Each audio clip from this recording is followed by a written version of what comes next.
So welcome to today's webinar, Trauma and Sexuality.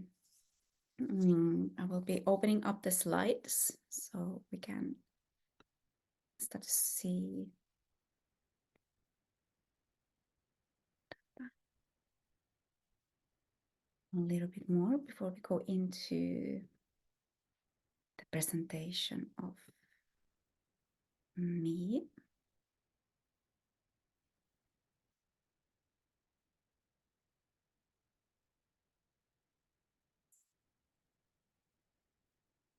Yeah.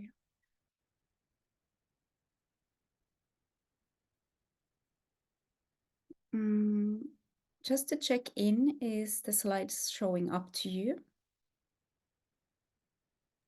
Yep. Great. So, my name is Carolina Helen, and I'm welcoming you to this webinar about trauma and sexuality. And we will be digging deep into what trauma really means and what sexuality means, and seeing how these two different things comes together and how it actually affects our human well-being and sexual health and sexual well-being when we tackle with trauma in our lives. But just let me introduce myself first, and we keep on going then. So my name is Carolina Helen, and I'm from Finland. So also, if I say something funny or something that you don't understand, I hope you can see past my language limiting. I often also create my own words when I can't find the right one, and then we just use the Karopedia and create a new word. And if you don't understand what I say, it's okay to simply ask, like, hey, I don't get what you say, and I will be happy to open things up. My background and experience is actually coming from my own experiences. So I'm a person who is really driven by using my own life experience to create more passion in my life. I could say that in that way. So throughout my life, I have been experiencing certain things, and it's always been kind of a red thread or breadcrumbs for me, where I have been following into things that I create more understanding of. And also, as I have always been passionate about helping people since I was a little girl, I have been always been really passionate about touching people and helping them, and also animals. And that's been kind of my passion since forever. And I have my own background in trauma and complex PTSD. I experienced a heavy journey with cancer that started, well, the journey started already a couple of years earlier, but I got the diagnosis to Christmas 2012. And in that state, it was already terminal, and I got kind of a death sentence, more or less 4 weeks. And I'm still here, which I'm super happy about, because I can sit here with you and share this information. And throughout this journey, it's been kind of interesting, because it's often expected that when you come out of this kind of journey with cancer and you get healthy from cancer, you should be just ready to roll on and go on with your life. But there is certain things that happens with all the medications, and also how the cancer affected my nervous system, as I had a lymphatic cancer. And the state when I got my diagnosis was so bad, so it had started to actually eat up my nervous system, to the state that my left leg was limbed. And with medications, with the cancer and all of that, I have built a lot of bodily dysfunctions, not just brain damages, but also damages in my joints and the peripheral nerves as well. And that kind of led me from my past work of being a body worker. I worked many years as body worker, so my passion was to give a really good rub for people, and I was really appreciated in that field. But after the cancer, I couldn't give massages anymore. So I needed to seek another way how I could support people to holistic health. And I realized during this journey that there is like so many parts where we miss support as someone who has been experiencing trauma or gets heavy diagnosis with their health and so on. And it's been a journey of where health services often kind of dismiss and belittle the experiences or doesn't tackle it at all. Like I could say, for example, when it comes to sexuality, throughout my own journey, I was maybe asked for once under 10 years' time, how was my sexuality? Like, how is my sexual health going? And that was kind of like a mind-blowing thing for me when I understood like no one is really paying attention to our sexual health. So from body worker, I went into deep diving into the rabbit hole of yoga and mindfulness and tantra and breath work, the feminine embodiment and the sensual movement, somatic therapy, womb healing and yoni mapping and all of these wonderful things. Freewaser instructor and then finally the sexologist. And at first I was a little bit thinking of like, this is a lot of loose ends. Like there's a lot of things that I have studied, but I have slowly started to see how everything is actually piece of that one wonderful medicine of holistic health. And super happy to be here and see if I can put together all of this in a way of that would open up the understanding for you as well, the concept of trauma, sexuality, and how we can actually come back from trauma into our bodies and to our sexual health. And please, at any time, if there's anything that you want to ask, please just unmute and ask.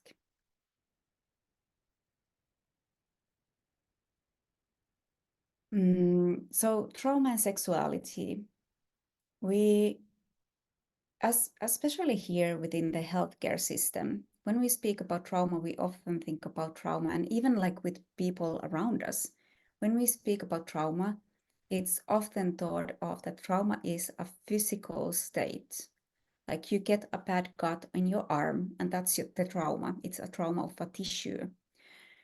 But it's not a physical event even. It's more of the emotional state that follows from an event that happens where your nervous system is not capable of handling the situation, where you go into extremes of or tolerance window and reaction into that event. It can be one certain event, but it can also be a whole series of events. And it can be also an ongoing event, a situation that is constantly unraveling in your life. And this is what affects our mind, our body, how we relate into the social world around us, and it affects our emotional and mental health. And when it comes to trauma, beside of thinking of that trauma isn't simply a physical event that happens into your physical body, but there's three types, and there's an acute state of trauma when, let's say, you sit in a car, it's really slippery out on the roads right now, and you lose the control of your car and you smash your car into the woods.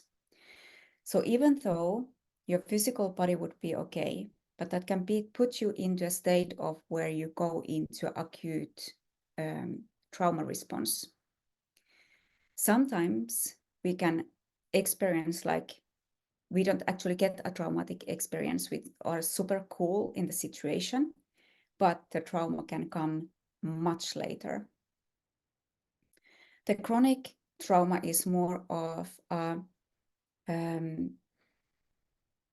experience of where you have kind of build up experiences, traumatic experiences onto each other, and it's more of an ongoing situation of trauma. Complex trauma can be many different parts of your life building up to a one big ball of traumatic experience. And when we speak about PTSD, it's quite a lot in the social medias right now. Everyone speaks about PTSD and complex PTSD. And what that means is that when we have a traumatic experience, it's not necessary that we get a response immediately, because we have, as humans, closed down into the state of where we don't necessarily like get affected by the traumatic event like in the first 3 or 6 years or even 10 years. It can take a long time before your body actually comes into a moment of where you get the right trigger.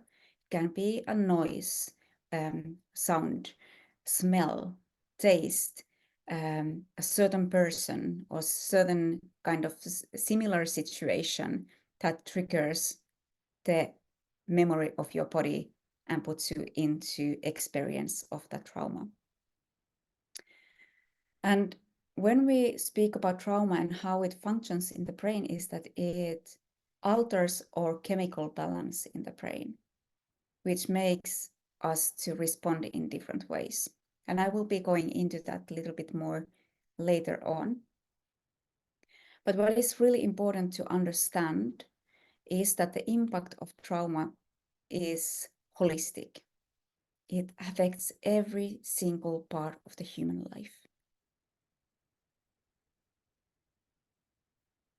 And it's often like when we experience trauma and our holistic well-being is affected, we lose the sense of safety in our surroundings, but also most important, we lose the safety within ourselves. And when it comes into intimate relationship, partner relationship, relationships to our own body, we lose that intimacy because it's too much to handle. And also, if I speak too fast, let me know. I tend to do that when I get really excited when we speak about nervous system regulation. So what is trauma then? And what is the cause and the causing factors of trauma and the consequences of it? And like I already told a little bit in the 3 different forms of trauma, it can be caused by accident. It could be domestic violence.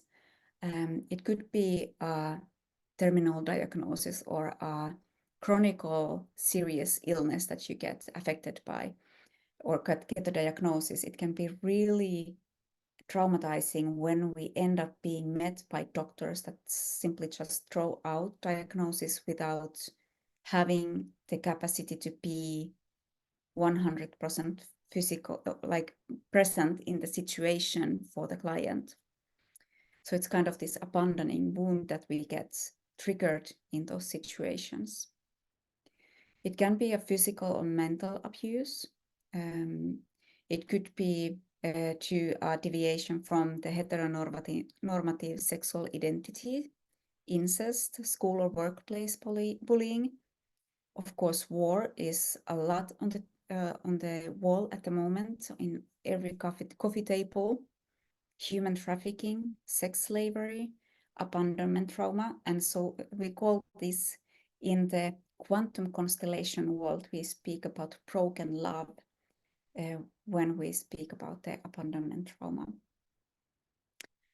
And like I already weaved in earlier, was that this affects the chemical balance of the brain, which determine how we react, where we end up being, in what kind of state, if we go into fight or flight or fawn or freeze, or if we simply can stay in a neutral state of being until we gain control and afterward go into a processing of the trauma.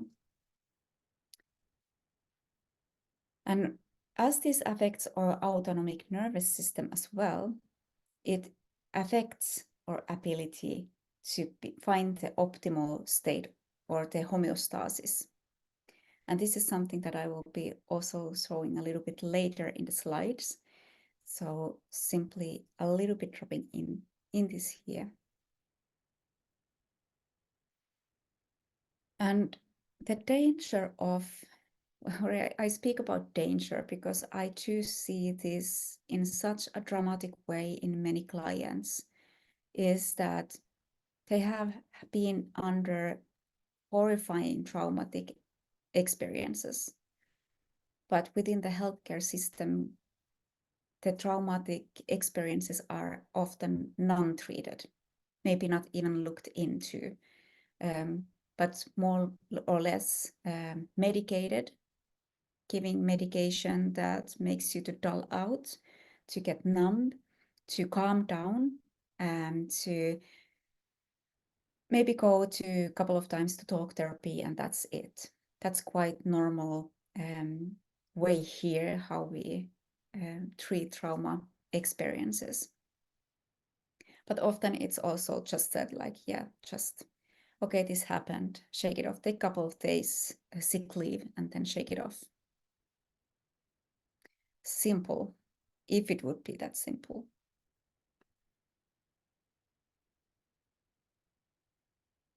So how does trauma affect or manifest itself in the bodies and in the humans?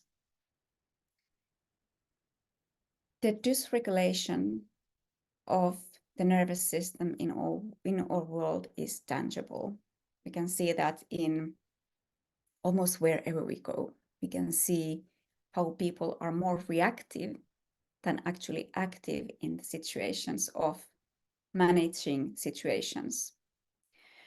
So we get difficulty of regulating the nervous system and not finding the optimal window of where we have the clarity to see what's going on and what is needed as an action.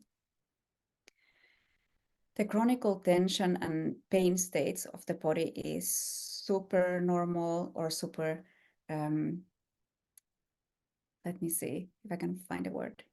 It's common, it's so common, because of we tend to get huge problems with inflammations in the body when we have ongoing trauma and stress in the body. And as trauma also affects the status of our vagus nerve, which often shuts down through trauma, is that we get difficulties in insomnia. We get insomnia and difficulties to sleep. However much we might sleep, we still feel drained and exhausted. The endocrine problems and hormonal disorders are also, and especially with women, we see this a lot. We get problems with our menstruation, or problems in getting pregnant, or problems in keeping the fetuses in the wombs. And that's something that is often found out to be hormonal imbalances that for me makes a lot of sense that it could be trauma related. And especially when I work with ladies who speak about the experience of, for example, losing a baby, but then going backwards in the time and there is something else that never have been even touched upon. You can have problems with regulating the temperature of your body. So you can be freezing even though it would be warm inside. However much you would have clothes on, you still feel like you're freezing.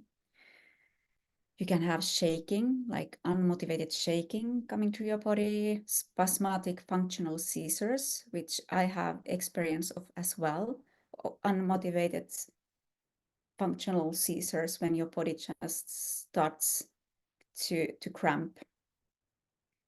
And that's often seizures that doesn't mean that you lose consciousness. It simply is like your body starts to have spasms. It affects how your stomach, your belly, your digestive system works, how it digests food, how it digests your emotions, how it digests life. And you can feel like you lose your appetite, or maybe instead you go into binge eating, trying to find some kind of well-being through filling yourself up with dopamine kicks. Vertigo is also so often involved in people who have traumatic experiences, partly because often when we have the vagus nerves shut down, we don't breathe properly, and which causes that we don't have enough of oxygen in the brain, and we get dizziness. And the more nervous we get in a situation when the PTSD is activated, we tense up the body and we get even less of oxygen into the system, which gives the effect of vertigo. And also, it's, let me see, so then jump somewhere else. Yeah. So even with vertigo, it can be one experience can be that you get difficulties to orientate into a room or in a room or in a space. And that's one form of vertigo, even though it's not necessarily the dizziness, but you kind of lose the space and how it functions. Difficulties of concentrating or being hyperactive is also super common, or for you to withdraw from everything and everyone and isolating, because the only space where you can feel like you have and can gain control is when you are isolated in yourself and in your own safe walls of home. Sometimes not even that is enough. And that is because difficulty of experiencing the security and safety of your surroundings or yourself. We can lose totally the desire and lust for any sexual functions or to be sexually active. And numbness of a body part, you can lose parts of our body where we can simply feel even our own touch, or it can also get super painful. Instead of numb, it could be getting super sensitive instead, and it could be the whole body or just part of it. And when having discussions, when having sexual acts with your partner or with yourself, it can also result that you have dissociation. You kind of zoom out from your own body experience, maybe start planning what you are going to cook tomorrow, or listing all the things in your to-do list that you need to do instead of being present in the moment of opening, in the, if that's in a conversation or in a sexual act.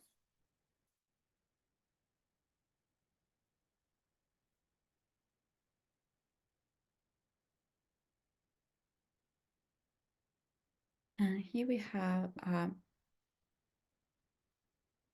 a small piece. Let me see if I can put myself somewhere else. So the concept of trauma, this is from a Finnish, part of the text here is from a Finnish medical book, which explains that trauma refers to a continuous existence or an event or series of events that threatens humans' immunity and exceeds its capacity for tolerance and coping. Trauma usually includes a real or perceived threat of death or serious injury. And this is something that I often bounce into, is that individuals or their partners or parents or doctors or police officers, whatever that can be, can kind of minimize your experience in experienced trauma. And for each person, this experience of trauma is different. So what someone would experience like deeply traumatic experience, the other one would feel like it wasn't really that bad. So we can't really put a frame on that these are events that causes trauma, because it changes, because every one of us have different ways of handling and the different kind of capacity of handling trauma and experiences. So just to go through 4 different points of trauma. It's a prolonged experience that affects the brain's chemical balance. That was the 1. 2, it affects the human well-being in all layers, all the levels of your life. 3, it can be activated in unexpected situations, even after several years from the event.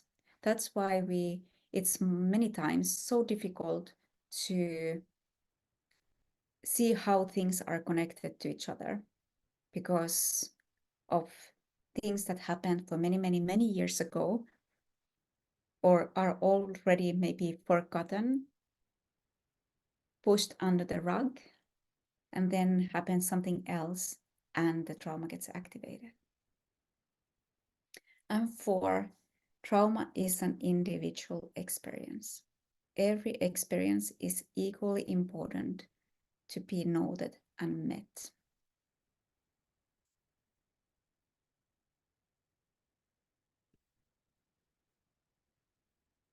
This is something that mind boggles me, as someone who also is in a spectrum of HTD and even under investigation of the spectrum of autism. And it kind of makes sense to me. It makes sense even with my kids. We are a family filled with spectrum, and that's no wonder. So what Karpor Mate says is all of the diagnoses that you deal with, depression, anxiety, HTD, bipolar illness, post-traumatic stress disorder, even psychosis, are significantly rooted in trauma. They are manifestations of trauma. Therefore, the diagnoses don't explain anything. The problem in the medical world is that we diagnose somebody and we think that that is the explanation. And I keep on returning to these words because it awakens a lot of questions in me. And it also makes sense.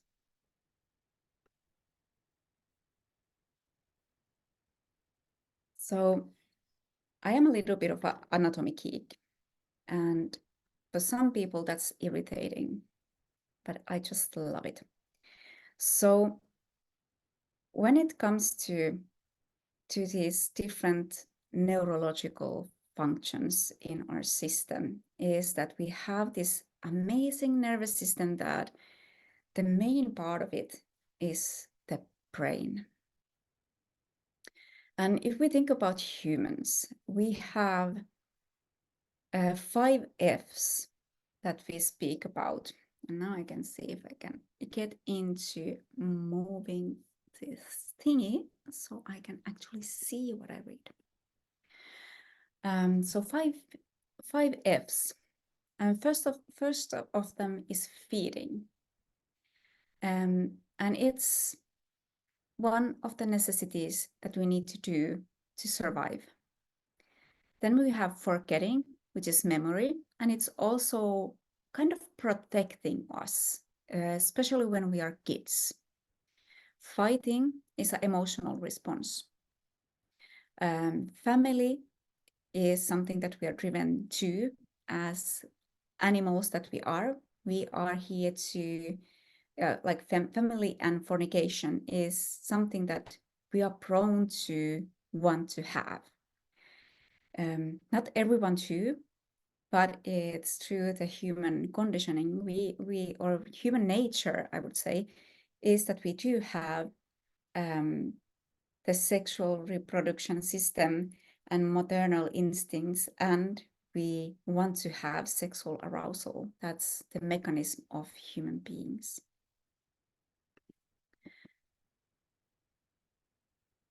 And we have these responses in our systems that protect, that spare, and limit. And then we have the orientation part. So what protects us is fight or flight, which is kind of the active phase of protection. And it's all about surviving. While also freeze and fawn are kind of a protection as well, because they are there to minimize pain when, for example, there would be a state of where we are threatened to be killed. So freezing the system takes away the pain because you kind of dissociate and zoom out of your body, which makes the death much more pleasant and peaceful than it would be if we would go down, for example, fighting. And beside of freeze and fawn, so the protection part is active. We don't choose to freeze or fawn. So that is a little bit, I should have put in different color or something so it would be more clear. But fight and flight are active choices, or active, not active choices, but activation of the body to move to a certain direction, to a certain solution. And to spare and to limit is a passive reaction. And it's the freezing and fawning when we loop enough of time in, or when we get stuck into the window of freeze and fawn. That's when we burn out, when we don't manage to pick ourselves back into the optimal window of orientation. And in this optimal window of orientation is where the learning happens, and dealing with the past and acceptance, forgiveness, solutions, and power reserves lie. And just to explain a little bit of the brain, how it functions, because like I said, I'm a geek and I love these kind of things. Doesn't really matter how the brain is constructed. If you want to look at this, it's okay. But what I want to speak about is how these different parts are actually part of our brain and how we navigate through situations. So in the neocortex, the surface of the brain, is our higher mental functions and the general way of how we access the movement of our extremities, how we move in the space, how we find the movement of our arms and our legs, or spine. It's where we are observing, and it's where we also have our behavior reactions. It's where sleep happens, where we have memory, a lot of the memory, and also learning. But then it's not the only place where we have, for example, learning. We also do have learning capacity, or parts of the learning capacity is also in the hippocampus, which is here. So let's say we are in a situation where we get information of that something shady is going on. So we, or basal ganglia, which is this kind of alien-like thingy here, is the basal ganglia are receiving information and also processing information that comes from the cerebral cortex, which leads to the starting and continuing of a movement of the body. For example, if we need to run away or go into a fight. While amygdala, which is here, the green blob, is emotional reactions or emotional memory. So often when we experience trauma, the emotional memory kind of, or amygdala can get really active, and it can also grow, which makes trauma to be more easily activated in our systems. So the amygdala can get quite overactive. The hippocampus is where we have the learning, work memory, and orientation in the room. So when we get into a state of trauma response, what happens often is that we lose the orientation of the room. And when we cope with CPTSD or PTSD, is that when we have a long-term trauma in our systems or long-term stress in our systems, and actually long-term stress in our systems is kind of the same as trauma. It may not have the components of a specific events, but it's a long stretch piece of events which get too much for your nervous system. So hippocampus actually shrinks. So when there is a long time of tangling with stress, yes, I can for sure also share the slides with you. Absolutely. Just to be aware of that, do not use them for any educational things without my consent. But for sure, you can also get the slides. So let's go back into freeze and fawn. So when we freeze or fawn, how it functions actually as a protection is because it protects us from suffering. But it's when we are in the protective state, it's often said that it's more of an activation of we needing to move somewhere, needing to take an action. So let me see if I can put this in a understandable way. So as we go into sparing and limiting the overwhelmment of the system or experiencing a lot of pain and suffering, we go into the passive state of freeze and fawn. But it's kind of still a protection as well. Are you with me? So it's protecting us from a load of suffering when we go into the freeze and fawn state. And when we yeah. Sorry, Carolina, I don't want to be a pain, but I just want to clarify. So protect is active, so we're literally like freezing physically, or we're putting in an action, which is fawning. Whereas spear and limit they're quite passive, but ultimately it will lead to Like you're saying, like a nervous system burnout, like an overload or like a complete collapse. Is that what you're suggesting? Yeah, Yeah. yes, thank you. Thank you, because I wasn't sure. I just needed to picture it in my mind as to how Yeah, that was. Yeah, thank you. thank you. Super much thank you for asking. For sometimes, like when you get stuck into explaining something in a certain way, it kind of just loops in the same pattern, and it's however I try to explain it from that same pattern, it still doesn't make sense. Can I ask a question as well?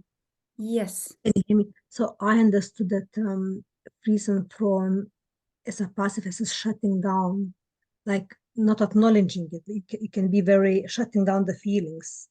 It's like kind of denial, like you don't acknowledge that it's there. But that action that I do, for example, it can make me, for example, be busy or like go away. Like inside is one thing, then my body does another thing as outside. Is that understood? Do I explain it correctly? Does it make sense? So Yes. yeah, Yeah, so when we go into freeze and fawn, it's kind of like a passive state where you just sacrifice yourself to um, to be experiencing as little as possible suffering in a situation. And you can be, when you start to be more aware of these states, you can actually be quite aware of, like, I am moving into, I feel myself like I am moving into freeze. But what makes it difficult to come out of it is because often when we go into freeze and fawn, and this collapse state, is that we can't really feel necessarily emotions, but we feel so-called anti-emotions more of, and it makes it more difficult to move out of it, because like it's kind of like you are not feeling. like numb, being numb. Yeah. So fight or flight are more of the active, of like where your nervous system just puts you into a state of where you need to actually use your body to come out of a state, or use your mouth, being explosive in a one way or another, finding direction. So just if that's kind of clear, I just want to still drop a little bit into the brain of, like, when the amygdala grows, the hippocampus shrinks. So that's why when we get quite a lot of emotional memory and a lot of like, or amygdala is constantly activating, and we get a lot of emotional reactions and it kind of overtakes our life, the hippocampus is shrinking, and we get difficulties with learning, and our work memories gets worse, and we feel kind of lost in the space most of the time. So it's really hard to navigate situations, rooms, your to-dos, like your workplace that like your own pockets, and still you can feel like you can't orientate the room of your own responsibilities. Yeah, it's so fascinating. Like, I could geek into anatomy and human brain like forever, and also wombs and pelvic floor and all of this stuff. It's so fascinating. So just a little, I like to use this, let me see if I can find a word, a tolerance window, to explain how the nervous system states go.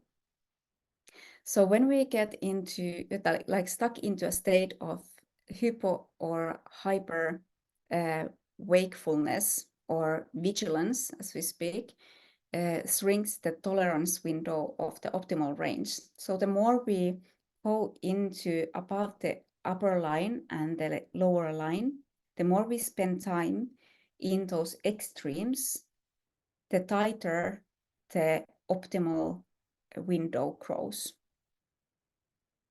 And this leads to that we get quite distorted world's view, and we start to use dissociation as a coping mechanism to actually survive the days. It's how our nervous system functions.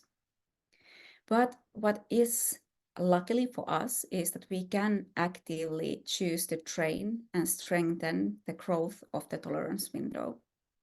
But it takes time. It's nothing that happens within 1 or 2 days or 1 month even. It's a long process of educating your nervous system to be more in the, like growing the optimal window. And when we are, here I have a couple of explanations of the hypervigilance, which is the fight and flight. So it activates the sympathetic nervous system. And when we think about parasympathetic and sympathetic nervous system, we could think like, oh, she's so sympathetic, like it should be something positive. I always kind of switch those two things, which is, yeah, it's confusing, but the sympathetic nervous system is actually the less nicer thing, which is the fight or flight, if we think about it as a person's. So hypervigilance, fight flight, activates the sympathetic nervous system, and it makes you more impulsive. It makes you more reactive, and you have easy to touch upon irritation and anger, feel lack of safety, and you can experience really obsessive thoughts, and your thoughts kind of loop just in circles, and you can find your way out of that loop. And we have the hypervigilance, which is the freeze and fawn, and that's activated parasympathetic nervous system state. And that's what weakens the capacity of to feel emotions, and you are more prone to anti-emotions. Like anti-emotion is, for example, feeling boredom. It's not really an emotion, it's just a underlying kind of anti-emotion. Numb to sensations, bodily sensations, smells, tastes, everything can kind of get to be a little bit funky.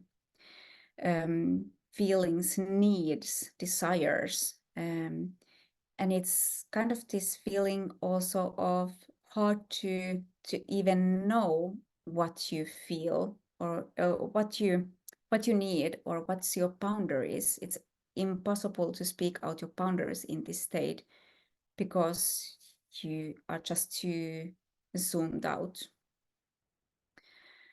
Lack of capacity to concentrate, being passive and slow, dissociating and fatigue. And it's in the hypervigilance where we get stuck. There is where we burn out. And the optimal window is kind of the awareness state of where we have self-control and we have control over our behaviors and impulses. So seeing what happens, what is the situation here.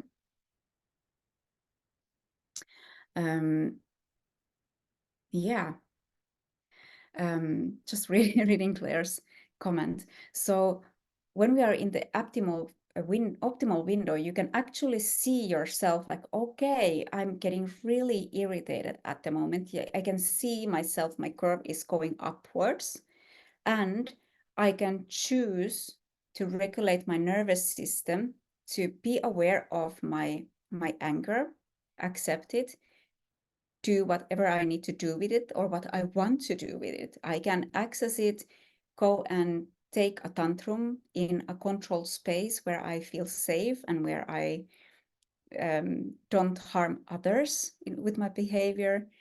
And in that way, coming back into being relaxed, clear of the energy, and going on with my day. Or we can simply also recognize I'm getting really irritated or really angry, and to pause and to see what is going on. Why am I angry? Why am I irritated? to kind of reflect over, is there really a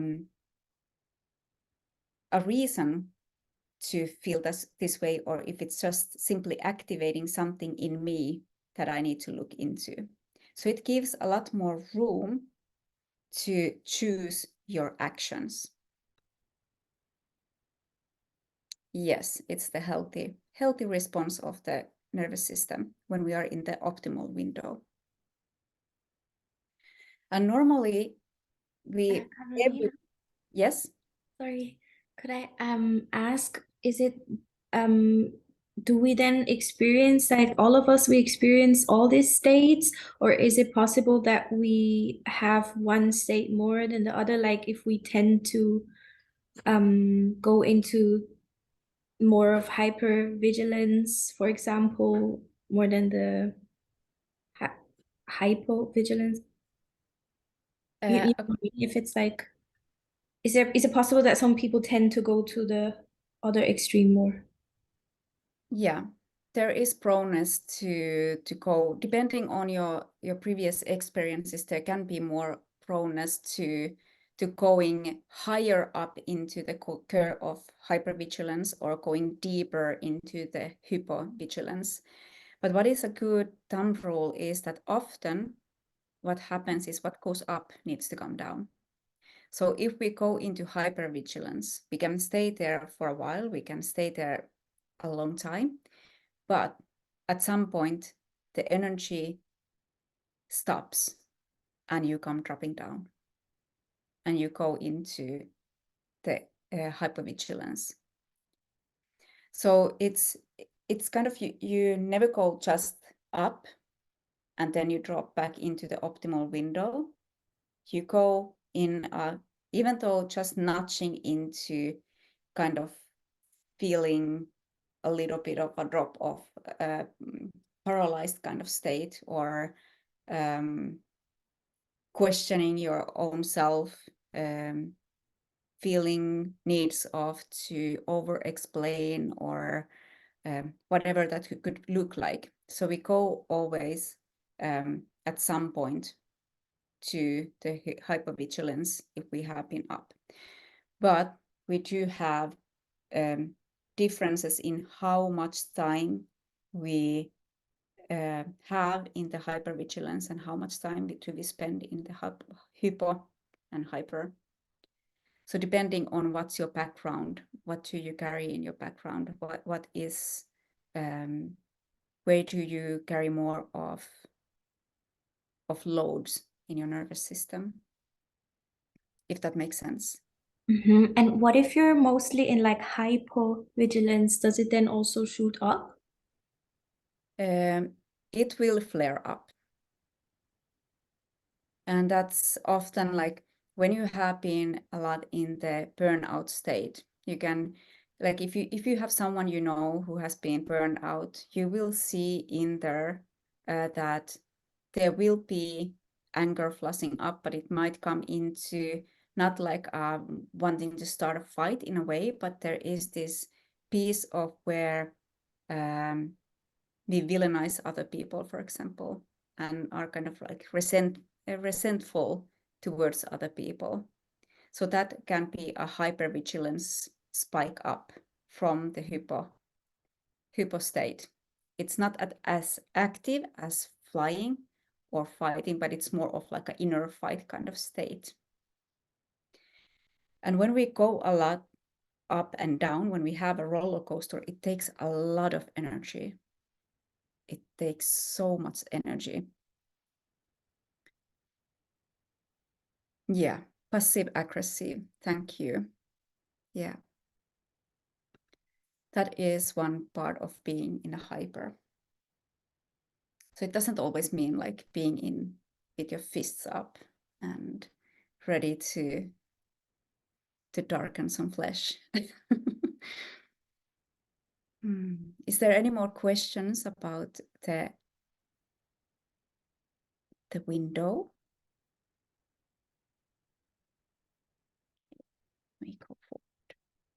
No, I think the only thing I was going to say is it's just fascinating looking at that. It made it so clear to me, thinking about my own background of addiction, how, sorry, I have my feet up on the desk, how that compulsivity, you know, that compulsion to use drugs was clearly a coping mechanism Yeah.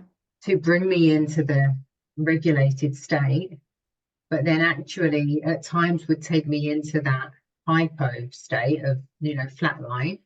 And then ultimately I would be driven because of the addiction to obtain more substance back into the hyper.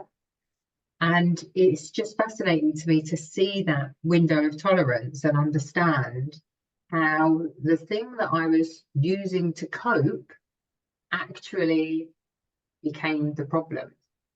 Yeah. As well, because I couldn't help then to be more compulsive, to use more and more impulsive, and the obsession to use, and yeah, fascinating. And then the effect on my health being weakened capacity to be physically well, but also emotionally to cope with what was going on. So I was just thinking about that and about the other people that I work with that are dealing with addiction, and how this is such a beautiful way to show in a literal diagrammatic way how addiction actually affects the nervous system. Yeah. Beyond using words. Thank you. Thank you, because it's really, it's just a beautiful takeaway for me. I really appreciate it. Thank you. Really love that share. Mm. And also something that I want to point out here is that there is no shame in this this curve of going into these different states, because it's how our nervous system works. So everyone goes in between all these three states. However, when we start to work with nervous system, what it does is that the optimal window grows, and the time that we spend in the hyper and hypovigilance shrinks. So we don't spend as much time in those extreme states, and it makes easier to come back into control, which also means we have less inflammatory substances in the body. We don't need to go into numbing with substances, for example, or sex, or training or work, or whatever we use to actually fill up that hole, which actually, when we have addictions, what happens is that addiction is an empty hole in our entity. It's an empty hole in our energetic system that we kind of try to find ways of to fill up and to patch, putting it like a band-aid over to pretend that it doesn't exist, the hole doesn't exist. It numbs out the pain that we are experiencing, that we are not capable of feeling fully. And that's, addictions are also such a topic of discussions, and there is so many things that we could speak about that.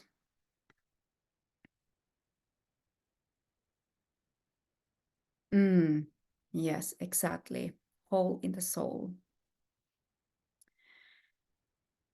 So, some things that we need to remember when we speak about trauma is that trauma doesn't see difference between gender or sexual identities or color of the skin or where you come from. It doesn't differentiate between people or even with animals. And about 75% of our people have experienced trauma that affects their everyday life. And in the basis of different tactics and behavioral patterns, I met a doctor actually a couple of weeks ago who said like, yeah, but you have found a beautiful coping mechanism to work with this. And I want to highlight, is coping mechanism what we need to have to actually feel well? Coping mechanism to me is a way of handling the situation in that moment, which is not necessarily a healthy way of dealing with the situation. So coping can be a lot of different things. It could be numbing, but it also could be something that supports your healing. And because of the most of the traumas that we are experienced in the childhood, it makes it often really difficult and challenging to even remember and to see the connection into why my life looks like it looks, why my relationships are in the way that they are.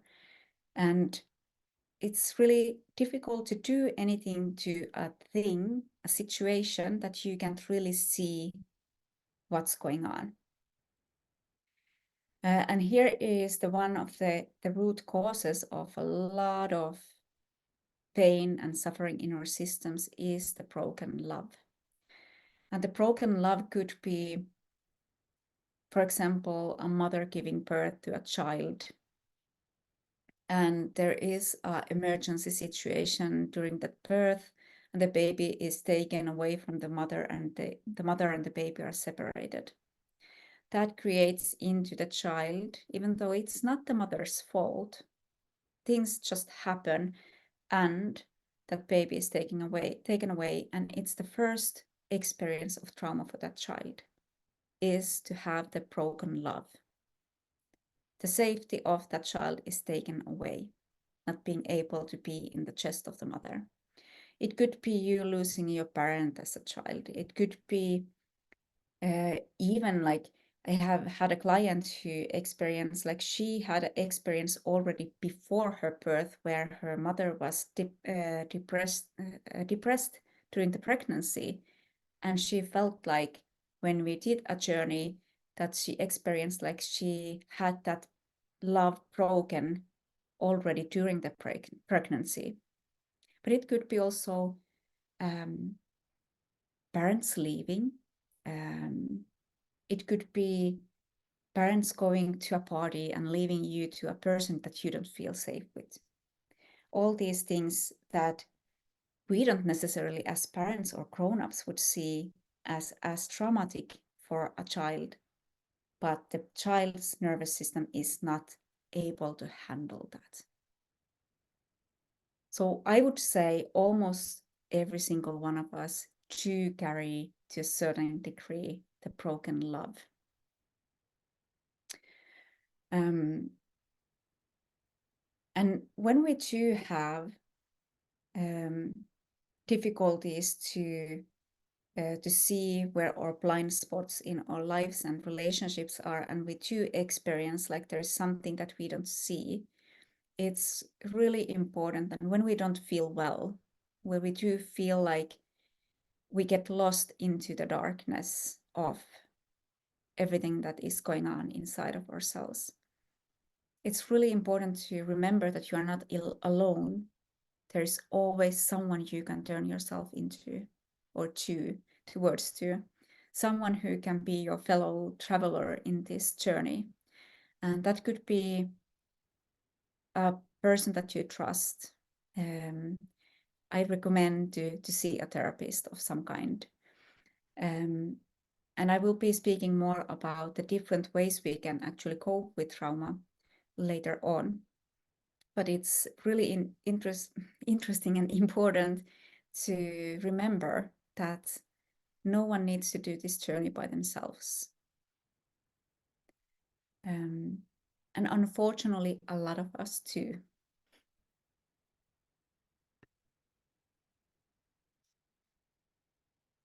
So, into the other deep end of the pool, the concept of sexuality. Sexuality is an integral part of humanity at all stages of life and encompasses gender identity and roles, sexual orientation, erotism, pleasure, sexual relations, and reproduction. Sexual experiences and manifestations of sexuality include thoughts, fantasies, desires, beliefs, attitudes, behavior, sexual practices, roles, and relationships. And this is from WHO's side. So it's official kind of announcement of what is the concept of sexuality. And we have 3 different branches when it comes into human sexuality. First is the biological, which means the XY, XX, what gender we do have, like cisgender, what sexual health organs or sexual organs do we carry, and what is the biological kind of label of our sexuality.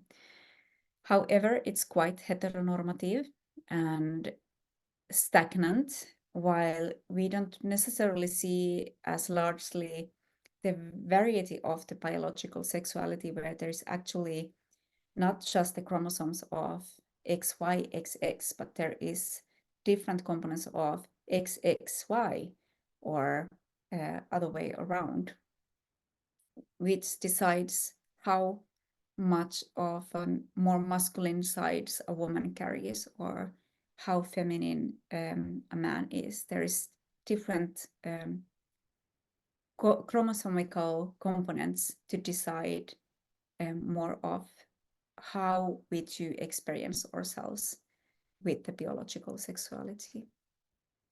Then we do have the social sexuality, which is how we label ourselves throughout the lens of the world around us, the community that we have around us, the religious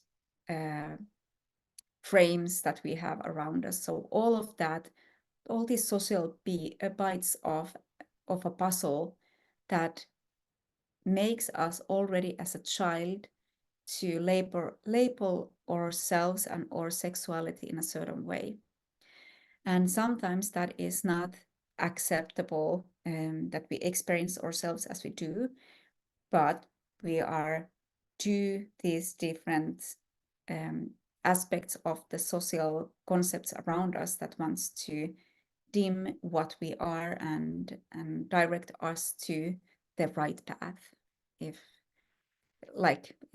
that is something that we can use as a false concept of that sexuality is one way to be, that it's only one way to be.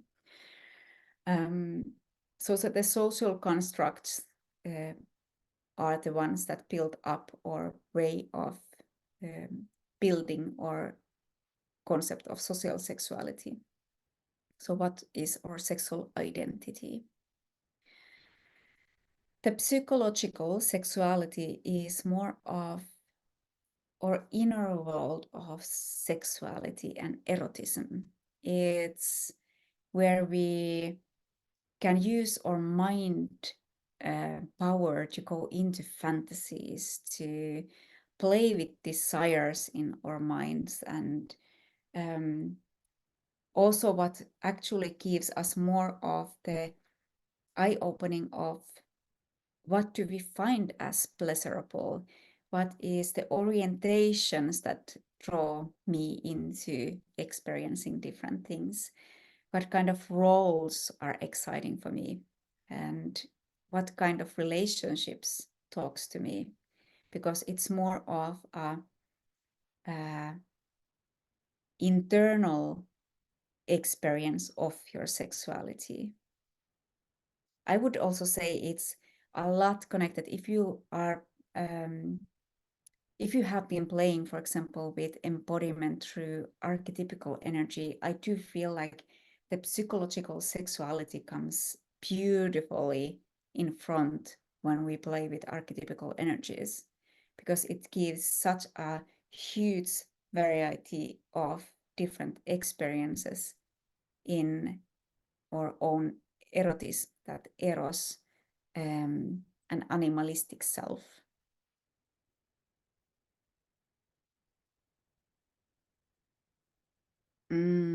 Yeah. Yeah, I would say also that psychological sexuality is more of the real sexuality than the biological and the social norms created sexuality.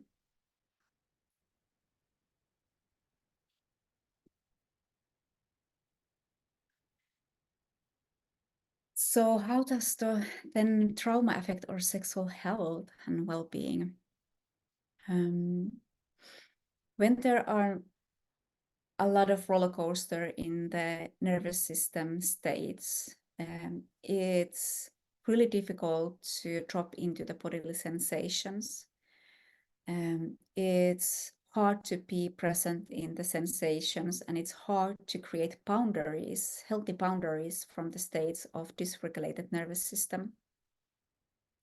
And as we do lack in the safety of our own bodies, safety of being someone else, safety of the space, it makes everything even more blurrier, because when there is no safety, there is no capacity of communicating your needs. And when we do have tension states in the body, when we get really tense in the body, when we have a lot of pain and can't really relax, it's really hard to actually enjoy a sexual act. And it's really hard to experience arousal. And it's almost impossible to experience real orgasms if you're tensing your body up. It's kind of like if we would see a geyser, water, like this hot water showers from the earth. It's like the water starts to come, and then someone comes and puts a lid on. Like, no, not gonna happen. So it comes into the state of where the water is bubbling underneath the lid, and it can get almost painful because there's no that rupture of the energy and no direction of that energy to go, but it kind of eats up itself into the body.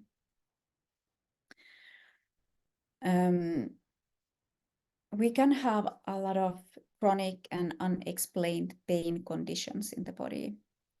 So doctors have difficulties to put diagnosis to your pains and conditions in the body because there's no blood work that is going to show that you carry a trauma in your system. You can have panic reactions, hyperarousal roller coaster. You can lose the whole sense of being in the lust or desire.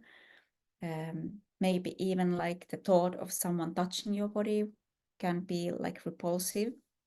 Or you can go into the other end of this and being hypersexual. Men can have erection problems. Women difficulties to getting wet, to getting aroused. And already, as I said, orgasm difficulties and body dysmorphia is one really big part of as a trauma response, to go into seeing your body as something faulty.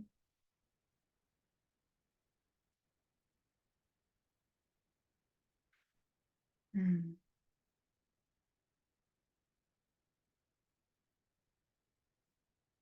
when we think about working with coaches, going to doctors, going to therapists, meeting up with any blue light personals when there is, let's say, something happens and there is policemen coming, maybe firefighters, all the people that have a state of authority in the relationship to you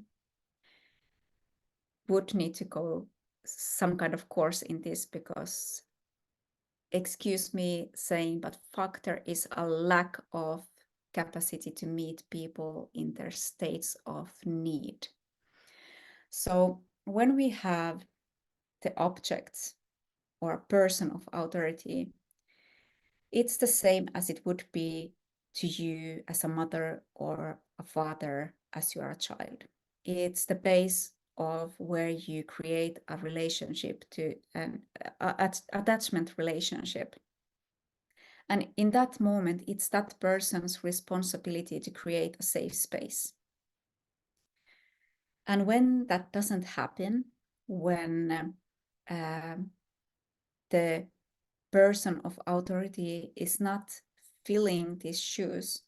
What easily happens is re-traumatizing, as their body language is shut down, they are not fully present, they are not seeing you, they are not receiving you, they are not holding the space, they are not creating a safe enough space for you to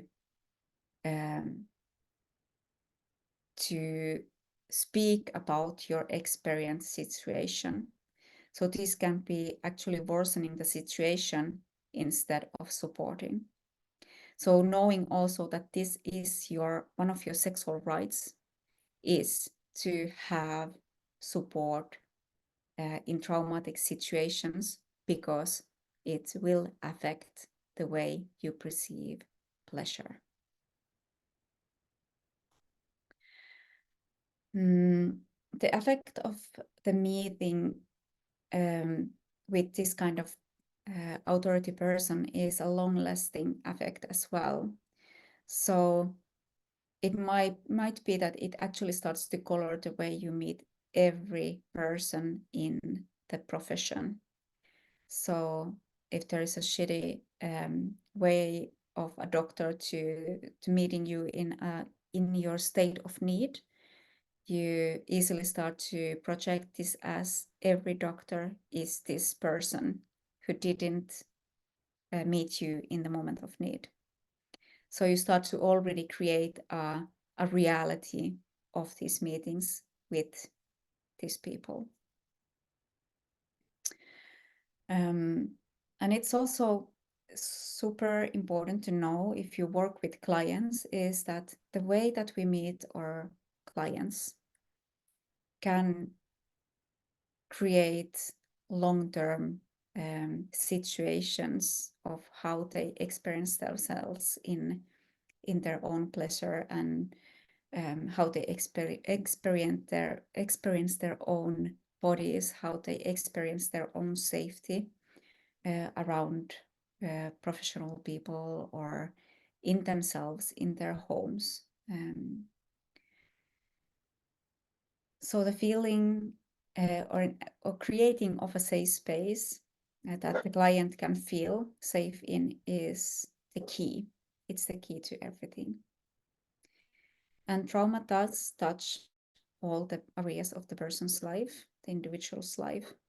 So even the sexuality needs to be acknowledged, that this is an important part to speak into. Sorry for the barking dog. There's someone coming. So a little bit about the sexual rights. I think we live in a world where we can't highlight enough our sexual rights. Sorry, the oldie. So everyone, this is from the International Planned Parenthood Federation, even though it's a little bit older version of the rights, it's from 2008. I think this is what the most human rights stand for, even though if it is filled and proceeds as it actually is written, that is questionable, but these are our sexual rights. So we have the right to equality, equal protection of the law, freedom from all forms of discriminations based on sex, sexuality, or sexual identity or gender. And we do have the right to participate in any society activities in our communities, churches, whatever the places are where you are at. And regardless, again, of sex, sexuality, or gender. The right to life, liberty, security, and of the person and bodily integrity. And we do have the right to privacy. So no one can actually use your pictures without your consent. That is something that is, I think, especially amongst the youngs, at some point it was a little bit of a problem, bleeding out pictures, unconsented pictures, but also having to take to you pictures of someone's naked body, for example, is violence to this right to privacy. Right to personal autonomy and recognition, right to freedom of thought, opinion, and expression, right to association, right to sexual health and to the benefits of scientific progress, and right to sexual education and information. And that's also questionable if it is really functioning that well. In northern countries, I have been speaking about young people's sexual education, and it's terrible. It's so bad. And that's a passion of mine, to educate more. Right to choose whether or not to marry, to found and to plan a family, and to decide whether or not how and when to have children. Right to accountability and redress. So I think those are quite general rights, sexual rights in our world. Of course, there's differences when we go into, for example, Muslimic countries, and there is definitely different human rights and different sexual rights to their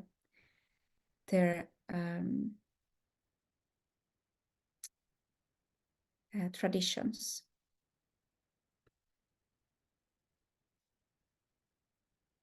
So when we speak about back to safety and back to connection, back to pleasure, so we need to address the trauma. We need to heal from trauma. And it's not, like I said, it's not something that happens over a night or two or even a month, but it is an ongoing process, and it's also not linear. We kind of circle in, we end the circle, we enter another, and it's kind of like a onion that we keep on peeling layer by layer. And at some point coming into the core of that onion, just to realize that there's actually another trauma that is also waiting for to get peeled. And that's my personal experience. Every time we think that I'm done, now there is some gold in the end of this rainbow, and another bucket of shit arrives. But also that's the blessing of human life. It keeps things interesting.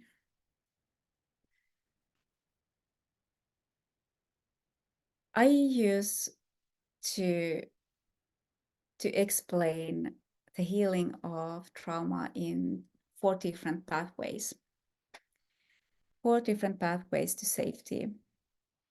And like I shared in the beginning, often what happens here is in the healthcare system is that we got directed to psychotherapy, which is wonderful. To get that kind of cognitive therapy it's good and it fills its function. What I'm not really always advocate for is that now there's actually here a way of that you don't even get scheduled into psychotherapy before you have started to take medication. So you are not getting scheduled in before you have been in X amount of time on a medication. And this is a quite top-down solution. We go into CBT therapy, cognitive behavior therapy, psychotherapy, and speech therapy, tapping, meditation. Tapping often also has, affirmations, which is more of like a cognitive process to speaking down into the body, the words, and adjusting the the feeling through cognitive processing. Meditation is also top-down, active choice of calming the mind, and journaling is one way as well. So that's top-down kind of solutions where we use our brain and to come down into the body, using the brain to come into downwards into the groundedness. Then we have the centered out, which is gastrointestinal health, or food and nutrition, what we do put into the system, how we support our body system to come out of the inflammation that trauma and stress creates. And we have the bottom-up solutions, which is body movement, somatic therapy, dance, yoga, nervous system conscious exercise and movement, therapeutic body treatments, singing, and And finally, we need to have the out-centered, which is like from our heart, from our core out to the world, is the connection with people of trust, people that we feel safe around and that we actually want to have connection with. It's the chosen family. Because sometimes our family structures does not feel or make us feel safe. So we have the pleasure of actually to create also these chosen family structures, which gives us the support of out center.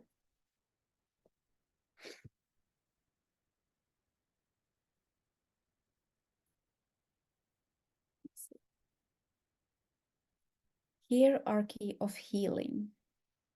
So, like I said before, we get a lot of direction to go into cognitive therapy, but we do not address our humanness as like a multi-layered entity. We address just the mind and the cognitive part, but we forget that we actually have several layers of ourselves that we need to touch upon, because nothing in your body is separate system.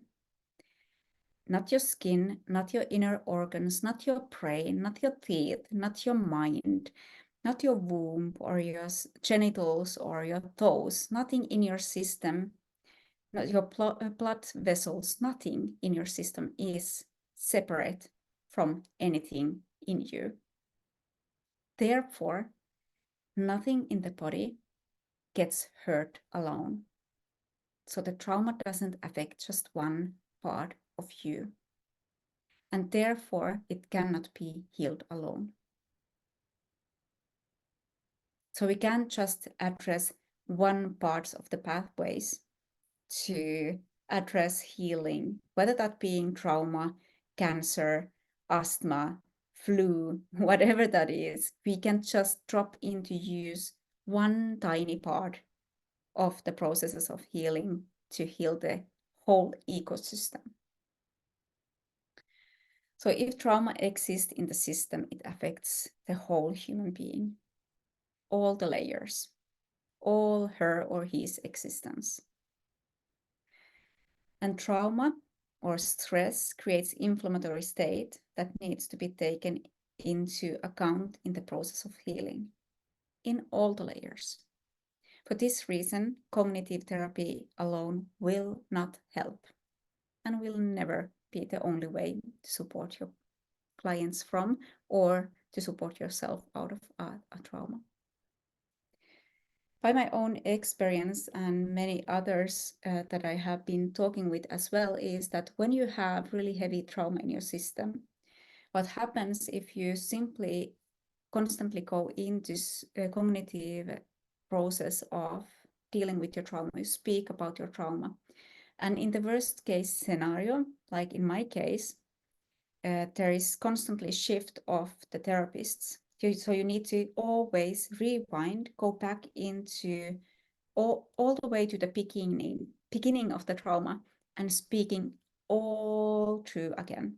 So what you do is actually you are recreating the trauma in your system over and over and over and over again. And you never kind of come out of the loop because we don't address the trauma as a holistic event.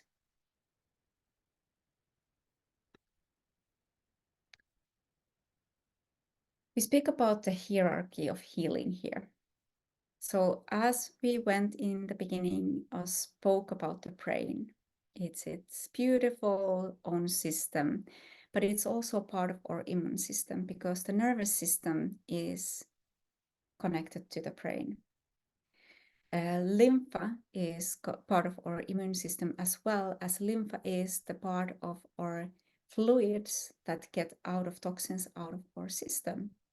Our gut is where our immune system lies. So the first way to start to address burnout states, trauma, any sickness really, is to start in the immune system, supporting the immune system, the brain health, the lymph health, and the gut health. Because that will be affecting how the vascular system of your body functions. And if we take about if your lymph is stuck, your gut isn't working well, the lymph gets stuck, your brain gets foggy, but it also affects your vascular system the way that you don't have a good enough blood flow into, for example, to your genitals, which makes that your arousal is not happening, or you don't get wet, or that even your mucous membrane gets dried out because the whole system is kind of blocked. When it comes to nervous system, when there is trauma, when there is burnout, or vagus nerve shuts down. And when the vagus nerve is not activated, when it's shut down, it affects the way we breathe. It affects the way we digest, and it affects the way we feel our womb or cervix or pussies or dicks, whatever we have. And when we don't have good enough breathing because of the vagus nerve is shut down, the inner organs doesn't get enough of massage, which affects the way of how our bowel moves. It lessens the blood flow to our endocrine system. And when the endocrine system is not getting enough of stimuli, it starts to affect the way our hormonal balance is. And when our hormonal balance and gut is off, we don't get the nutritions and the hormones that we need to actually support our musculoskeletal system with all the tissues like fascia and bone. We can actually, through trauma and long stress, get lower bone density because we are so low in certain hormones and minerals in our system. So we can't really take we don't really get hydrated. We don't get enough of nutritions. So even our fascia, that is actually one of the biggest ways of transmitting information in our body. So we have learned before, like nervous system, the nerve ends in our skins or fingers in our body is the way the information goes into our brain to say like the cup is hot or the fire is burning your fingers. But it's actually come into understanding of that it is not the nerve endings in the fingertips that gives the fast information to the brain, but it's the fascia. But also fascia has tendency to gathering information. So when trauma happens, it gathers into the memory bank of the fascia, which makes, for example, or hip flexors to be constantly in cramp state, affects the lower back. We get lower back pain and pelvic floor tension, and all of this. It's, you see, it's like a domino effect of all of it. So when it comes to trauma, when it comes into a situation, a pain, if we address it as it is in our healthcare system and we go into the local tissue, local pain, we are never going to get out of the situation, because there is this whole other parts of our system that needs to be addressed as well. So in the hierarchy of healing, we should always start in the immune system and work our ways down into the local issue, tissue, pain. Is there any questions here? I just wanted to point out when you mentioned the fascial, when the fascia is very tense, it's also, this is like a response to trauma. I had a couple of years ago the massage, fascia massage. It can be quite painful. I have a lot of like knots and how you call them, and like they have to untie them, you know what I mean, like with the massage. And recently I'm been privileged to experience some embodiment practice, which helping me to come back to my inner trauma. I was left as a baby, not by mother's fault. I just was taken away for like a couple of weeks, and I had twin brother, and brother was taken home, and I was left in hospital because I was very small. I was 7 months born in 1976. Was different experience than lack of medical help. So that everything affects, as you mentioned, sexual experiences, and yeah, so it's everything just makes so sense, and how synchronized is everything while I'm doing the learning some tools of embodiment. And recently again, like, went to book the appointment for the fascial massage with the lady. She was available recently, and I'm gonna do that because I just feel like my body just needs that. It's just everything is so, like, I'm listening to what you're saying, and everything is so makes sense. Everything falls into place. I just wanted to say thank you. It's just so amazing. It's not a coincidence I'm here. I just want to say thank you. Oh, thank you. That makes my heart really hum. Yeah, there is no really any consequences. That's something that I have learned for a long time ago. Yeah.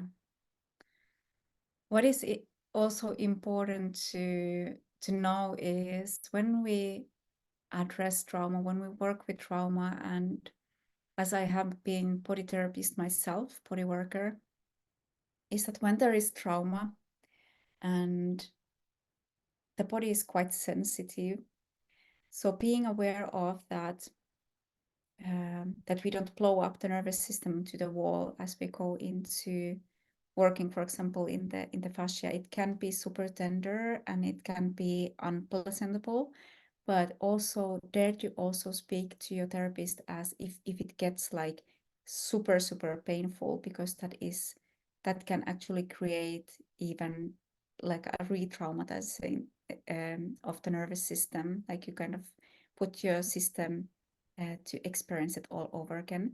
So I would say how I addressed bodies when I still did more of a body work is that putting it in longer term process to work on the fascial healing, but also having yourself a practice at home that supports the fascial healing. For example, using like these yoga balls. I don't know where mine is now. I usually have them here, but I have also like a soft Pilates ball that is just around this size, and also these two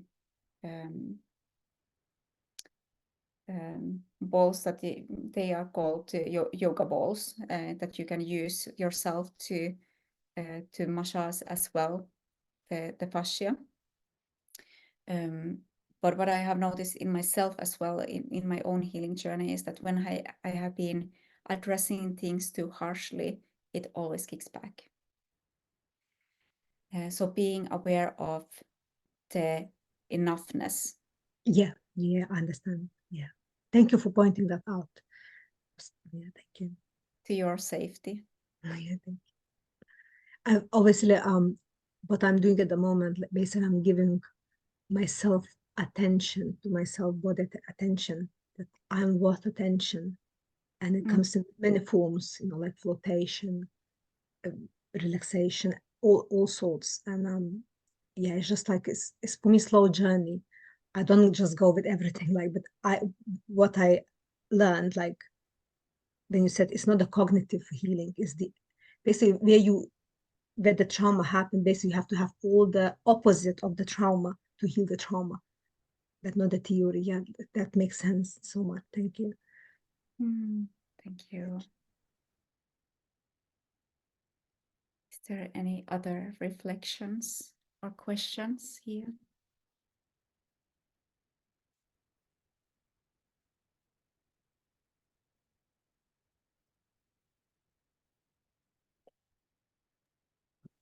My mouse to work. I think I've spoken to you about this before, Carolina, but yeah, I was just thinking again about the fascia and how fascinating it is, because it's only recently people have started to think, well, realize how important it is. It used to be discarded, right? In medical experimentation, for instance. But just the sort of just even the many, many years of my own recovery from trauma and how my body's response to that sustained trauma, complex trauma, was to store that emotion in my legs, in the tissues of my legs. And it's very evident from the appearance of, what would be called cellulite on my legs, but actually is evidently tension in the fascia. So protection effectively, in that allowing me to move through my life as a fully functioning human, and actually, in spite of the trauma, to be able to achieve quite a lot. And yet my body having this incredible mechanism for, I can take care of that, I can take care of that, I can take care of that, and just storing it in my legs. And actually, yeah, I was just thinking about that holistic approach to health, and how I'm actually seeing a body worker at the moment, and it's as a result of having been to the gym, and very quickly my body said, take that, so I was feeling really good, I was exercising, and my knees became very sore. And actually what we've established, I started to see this physio and body worker, and it's my hips, so it's the tension in my hips, and luckily she's trauma informed, so we've been working out my hip flexors, my abductors, and then the whole of the front of the legs. And she was like, oh, we can help you with this, this cellulite, this fascia issue. And she started to work on the fascia as well. So yeah, it's just, again, like as you said, it's really timely. And yeah, I just think the body is so fascinatingly complex and intelligent at supporting us in moving forward in our lives, right? Or keeping us in a certain place so that we do deal with things. Because I think it's no mistake that my knees decided to stop working, so that I had to stop and think about what I needed to do with my body. Yeah. I love the way the body throws injury at us, when it wants us to stop and think and feel. Yeah. Thank you. So if we think about just a moment, I got this picture of fascia in my mind. So if you close your eyes for a moment and you just think about the ceiling of the room where you sit. And you think about that ceiling in your room is, there is a spider web that covers the whole ceiling in every sides of the wall, in every corner. And you pinch with your fingers, your index finger and thumb, the mid part of the fascia, of the spider web in the middle of the room or wherever in the room. And you start to pull in it and twist it and see what happens with the web in all the directions in the room when you start to spin and spin and spin that web. So it's affecting all the parts where the web is stuck in the walls. And that is how our fascia is as well. It affects the whole body. When there is one piece, one part of you where you have, for example, scar tissue, it is information and stuckness in the fascia. And because everything, literally freaking everything in our body is fascia. Everything is in the same wrapping and nothing in the body is separate with a different fascia, but every single part of us is connected to the same piece of fascia. And when there is this one part, one little part where we start to spin and twist that web of informational network, it affects the information in whole body. And that's the fascination of fascia. Movement no, motion is lotion, is what my yoga teacher used to say. So from trauma to pleasure. In order to create the sustainable bonds between individuals, we need to have certain things in place. And that is the individual safety, the safety in you, but also safety in the space where you relate, and the safety towards that person. How safe does this person that you are relating to makes you feel? And can you communicate that to that person? So safety is always needed when we create a healing space from trauma, when we want to facilitate for ourselves coming back into the safety and opening up to more pleasure. Safety is what we need. And it can be a challenging process to work yourself back there. But it's okay to take baby steps. And it's okay that it's not linear. It's okay that it takes time. And that's more effective actually to the relationship and to the health of nervous system, that we allow ourselves to this slow unwinding of things.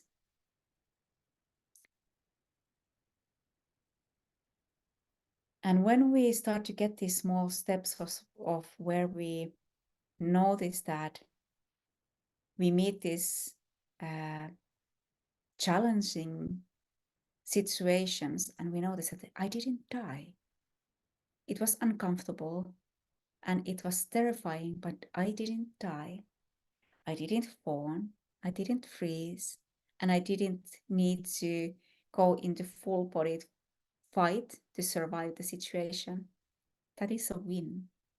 Even when you would feel sadness, or even when you would feel like your whole body is trembling and shaking, that is your body's natural way of getting the energy out of your system.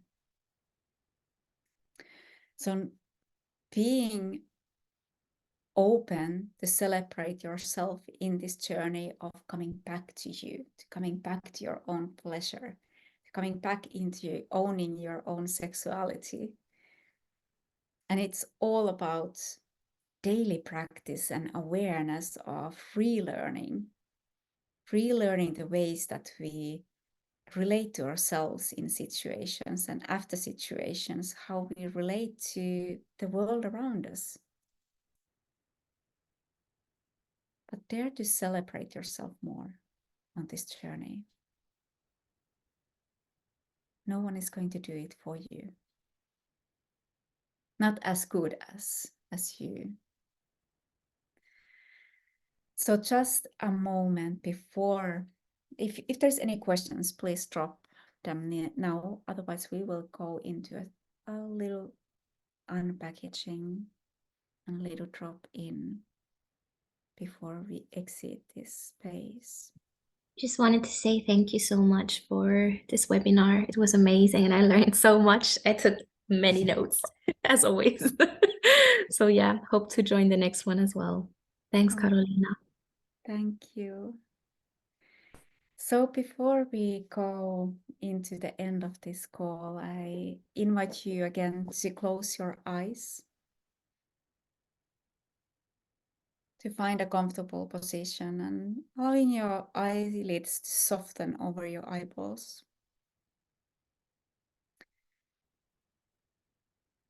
And allowing one hand come onto your heart and one on your womb. And simply coming into the acknowledgement of the sensation where your hand meets your body.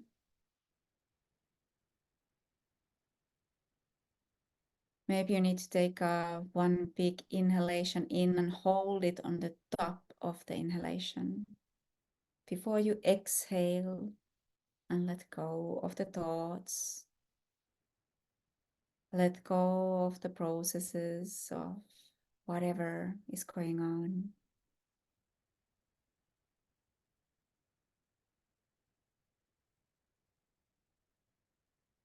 And allowing your brain to drop into your heart space. As you inhale, allowing the brain to drop down.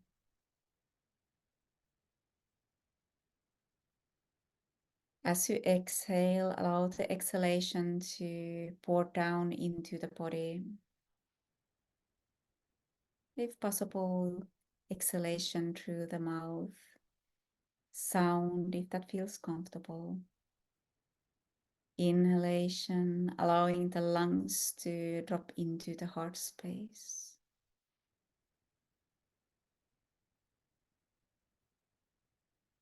Exhalating through the mouth. And allowing the exhalation to drop into the body.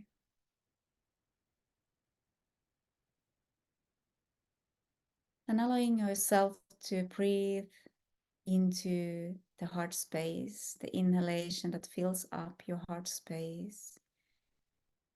To meet up the hand in front, but also feeling an expansion and opening happening into the back side of your heart. And if you need to, holding the breath on the top for a while before you release with open mouth sound, allowing the breath to drop down.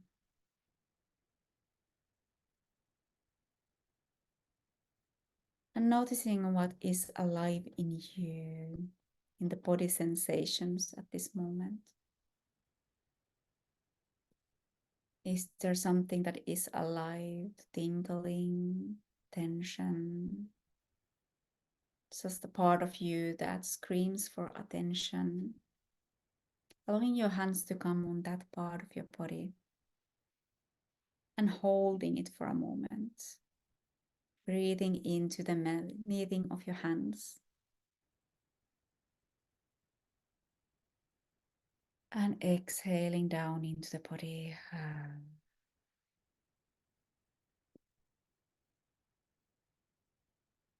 And feeling if the body wants to move in any certain way. We spend a short time here to simply allowing the hands and the body to move in a way that the body invites you into movement.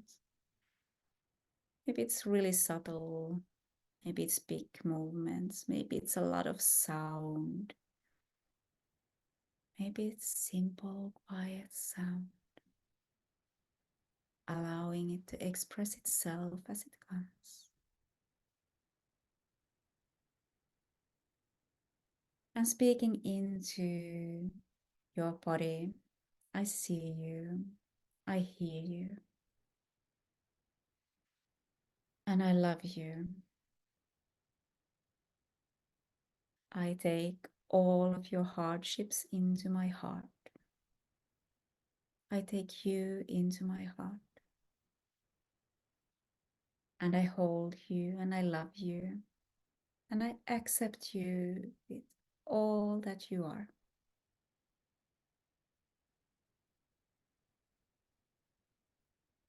I accept you with all that you are. I invite you to my heart.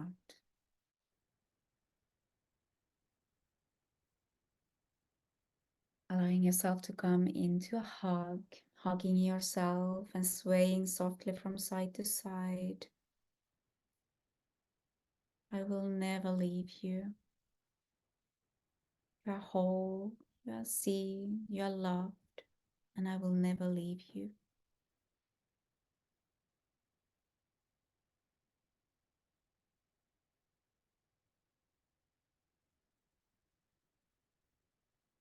And when you feel ready, maybe squeezing a little bit your shoulders, your arms, rubbing your arms, taking deep inhalation into your heart space, exhaling through open mouth, sending the breath down, rubbing your belly with big circles and sending a smile into your body.